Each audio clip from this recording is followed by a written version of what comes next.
जय जगन्नाथ। भगवान श्री जगन्नाथ, बलभद्र, सुभद्रा आदि की जो विग्रह पुरुषोत्तम क्षेत्रपुरी में विराजमान है, उनके ऐसे अद्भुत रूप होने के पीछे जो कुछ रहस्य स्कंद पुराण, ब्रह्म पुराण आदि में वर्णित हैं, उनको तो प्रायः सभी लोग जानते हैं। कैसे भगवान की इच्छा से विश्वकर्मा ने वृद्ध ब्राह्मण के रूप में आकर द्वार बंद करके समुद्र से प्राप्त लकड़ी से मूर्ति बनाने लगे, और कैसे पूर्ण अवधि से पहले द्वार खोल दिए जाने से भगवान के विग्रह अर्धनिमित रह गया और भगवान की इच्छा से वही विग्रह कलयुग में पूजित हुए। यह प्रसंग तो सर्वजन विदित है। आइए आज और एक दूसरे कारण के विषय में चर्चा करते हैं, जो कि अति अद्भुत और रसमय प्रसंग है। कुछ लोग ऐसे हस्तपद रहित बड़े बड़े आंखों वाले चतुर्धा मूर्ति के बारे में खंडित विग्रह होने का कल्पना कर लेते हैं, जो कि ठीक नहीं है। वे तो परम प्रेममय विग्रह हैं। द्वापर युग की बात है। द्वारिका में भगवान श्री कृष्ण रात्रि काल में शयन कर रहे थे। स्वप्नावस्था में उन्होंने अकस्मात हा राधे उच्चारण करते हुए रोने लगे। महारानी रुक्मिणी देवी ने अपने प्राण वल्लभ को चरण संवाहन पूर्वक जगाया। भगवान श्री कृष्ण निद्रा भंग होने पर किंचित लज्जित हुए और उन्होंने अति चतुराई से अपना भाव को गोपन कर लिया और पुनः सो गए। परंतु इसका रहस्य जानने के लिए अष्टपाटरणियों के हृदय में अत्यंत व्यग्रता उत्पन्न हुई। सब परस्पर विचार करने लगी, देखो हम सब 16,108 रानियां हैं और कुल शील, रूप एवं गुण में कोई भी अन्य किसी रमणी से कम नहीं है। तथापि हमारे प्राण वल्लभ किसी अन्य रमणी के लिए इतना व्याकुल क्यों है? यह तो बड़े विस्मय की बात है। रात्रि में स्वप्नावस्था में भी जिस रमणी के लिए हमारे प्राण वल्लभ इतने व्याकुल होते हैं, वह रमणी भी न मालूम कितनी रूपवती गुणवती होंगी। इस पर रुक्मिणी देवी ने कहने लगी, हमने तो सुना है कि वृंदावन में राधा नाम से एक गोपकुमारी है, उसके प्रति हमारे प्राणेश्वर अत्यंत आकृष्ट हैं। इसलिए हमारे स्वामी हम सबके द्वारा परिसेवित होकर भी उस गोपकन्या को भूल नहीं सके हैं। सत्यभामा देवी कहने लगी, माना कि आपकी बात सही है, तथापि वह एक गोपकन्या ही तो है, फिर उसके प्रति हमारे प्राणनाथ इतना आसक्ति क्यों है? हमारी सम्मति में तो रोहिणी माता जी को पूछने पर ही इसका सही रहस्य पता लग सकेगा, क्योंकि उन्होंने स्वयं वृंदावन में वास किया है और उस समय की संपूर्ण घटना को भली भांति जानती है। यह प्रस्ताव सबको पसंद आया। दूसरे दिन जब भगवान श्री कृष्ण राजसभा को चले गए, तब अवसर पाकर महारानियों ने माता रोहिणी देवी को पूर्व रात्रि घटना सुनाकर उनसे ब्रज वृत्तांत पूछा। रोहिणी माता कहने लगी, सुनो, यद्यपि मैं ब्रज लीला की संपूर्ण घटनाएं जानती हूँ, किंतु माता होकर पुत्र की गुप्त लीलाओं का रहस्य किस प्रकार कह सकती हूँ? यदि कृष्ण बलराम यह कथा सुन लें तो फिर लज्जा की सीमा न रहेगी। इस पर रानियां कहने लगी, माताजी, जिस किसी प्रकार से हो, हमें ब्रजलीला की कथा तो आपको अवश्य ही सुनानी होगी। माताजी ने कहा, तब एक उपाय करो, सुभद्रा को द्वार पर पहरेदारी के लिए खड़ा कर दो, कह दो किसी को अंदर न आने दें।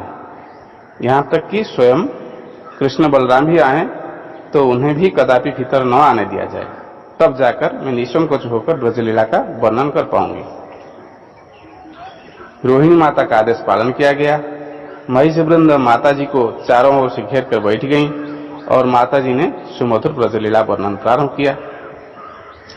इधर राज्यसभा में कृष्ण बलराम दोनों भाइयों का चित्त चंचल हो उठे। ब्रजलीला का अद्भुत आकर्षण शक्ति से उत्कंठित होकर अंतपुर की ओर चल पड़े। आकर देखते हैं कि बहन सुभद्रा द्वार पर खड़ी है। श्री कृष्ण ने पूछा, तुम आज यहाँ क्यों खड़ी हो? द्वार छोड़ दो, हम लोग भीतर जाएं। सुभद्रा ने कहा, रोहिणी मां ने इस समय तुम्हारा अंतपुर में प्रवेश करना निषेध कर रखा है, इसलिए तुम लोग अभी भीतर नहीं जा सकोगे। यह सुनकर जब दोनों भाई आश्चर्यचकित होकर इस निषेध का कारण ढूंढने लगे, तब भीतर से माताजी की वह रहस्यपूर्ण ब्रजलीलात्मक वार्ता उन्हें सुनाई दी। वह वार्ता श्री वृंदावन चंद्र की परम कल्याणमय, परम पावन, अद्भुत मंगलमय रास विहार प्रसंग में था। सुनते सुनते दोनों भाइयों के श्रीअंग में अद्भुत प्रेम विकार के लक्षण दिखाई देने लगे। क्रमशः दोनों भाई प्रेमानंद में विह्वल हो गए। नेत्रों से अविरल प्रेमाश्रु की मंदाकिनी धारा प्रवाहित होकर दोनों के गंडस्थल एवं वक्षस्थल को प्लावित करने लगी। यह देखकर बहन सुभद्रा भी एक अनिर्वचनीय महाभाव अवस्था को प्राप्त हो गई। जब माता रोहिणी श्री वृंदावनेश्वरी श्री राधा जी की अद्भुत प्रेम वैचित्र अवस्था का वर्णन करने लगी, उस समय श्री बलराम जी किसी प्रकार भी धैर्य धारण नहीं कर पाए। उनके श्रीअंग में इस प्रकार महाभाव का संचार हुआ कि उनके हाथ पैर सिकुड़ने लगे। फिर जब माता रोहिणी निभृत निगूढ़ लीला विलास का वर्णन करने लगी, तब तो भगवान श्री कृष्ण की भी यही अवस्था हुई।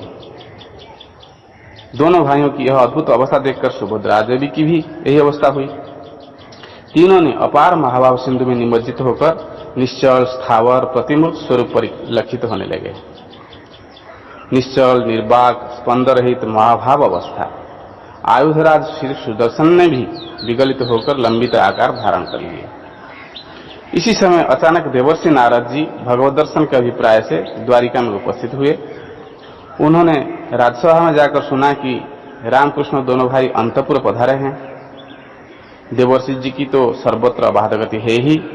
अंतपुर के द्वार पर जाकर जब इस अद्भुत रूप का दर्शन किया, तब स्वयं देवर्षि जी भी आश्चर्यचकित हो गए। भगवान श्री कृष्ण और बलराम के इस प्रकार रूप का दर्शन उन्होंने पहले कभी नहीं किया था। कुछ ही क्षण पश्चात जब माता रोहिणी किसी दूसरे प्रसंग उठाया, तब जाकर उन सबको पूर्ववत स्वास्थ्य लाभ हुआ। सब लोग प्रकृतिस्थ हुए। भगवान के इसी अद्भुत रूप धारण लीला से अभिभूत होकर देवर्षि नारद जी ने बहुविध स्तुति करने लगे। करुणा वरुणालय भगवान श्री कृष्ण ने देवर्षि से प्रसन्नता पूर्वक कहा, देवर्षि, आज बड़े ही आनंद का अवसर है, कहिए मैं आपका क्या कृति संपादन करूं। देवर्षि ने कर जोड़कर प्रार्थना की, प्रभु, वर्तमान यहाँ पर आप सबका जो एक अदृष्ट पूर्व और अश्रुत पूर्व रूप का दर्शन हुआ है, वह क्या है और किस प्रकार यह महाभाव अवस्था का प्राकट्य हुआ है। कृपया इस रहस्य का उद्घाटन करके इस दास को कृतार्थ कीजिए। भक्तवत्सल प्रभु ने कहा, रानियों की अनुरोध से माता रोहिणी परम रहस्यमयी माधुर्य ब्रजलीला का वर्णन कर रही थी। देवर्षि, उस महामाधुर्यपूर्ण ब्रजलीला का ऐसा प्रभाव है कि हम जहां और जिस अवस्था में भी हों, वहीं से और उसी अवस्था में ही आकर्षित होकर कथास्थल पर खींच से चले आते हैं। हम दोनों भाई ऐसे ही आकर्षित होकर यहाँ उपस्थित हुए और सुभद्रा द्वारा रोके जाने पर यहीं बैठ गए और उत्कंठित होकर उसका रहस्य जानने का प्रयास किया। उसी समय भीतर से माताजी के मुखारबिंद से निर्गत अत्यद्भुत ब्रजलीला माधुरी ने कर्णगत होकर हमारे हृदय को विगलित कर दिए। तत्पश्चात जो अवस्था हुई उसको तो आपने प्रत्यक्ष दर्शन किया ही है। मेरी प्राणेश्वरी महाभाव स्वरूपिणी श्री राधा जी के महाभाव से निमग्न होने के कारण हम आपका पधारना भी नहीं जान सके। इतना कहकर भगवान ने जब देवर्षि नारद से पुनः वर मांगने को कहा, तब देवर्षि जी प्रार्थना करने लगे, भगवान, आपके चरण जुगल में केवल यही प्रार्थना है कि आप चारों की जो अत्यद्भुत महाभाव आवेश मूर्ति का मैंने प्रत्यक्ष दर्शन किए हैं, वही भुवन मंगल स्वरूप जनसाधारण के लिए नयनगोचर होकर इस धरातल पर विराजमान रहे। माया मोह में ग्रस्त जीव समूह एवं आपके दर्शनाभिलाषी भक्तजनों के नेत्रों के लिए वह महाभाव रसावतार स्वरूप सुलभ हो। भक्तवांछा पूर्णकारी श्री भगवान ने कहा, देवर्षि, आपकी प्रार्थना अवश्य पूर्ण होगी। मैं पहले से ही मेरे 2 अन्य भक्तों को भी आपकी प्रार्थना अनुरूप वचन दे चुका हूँ।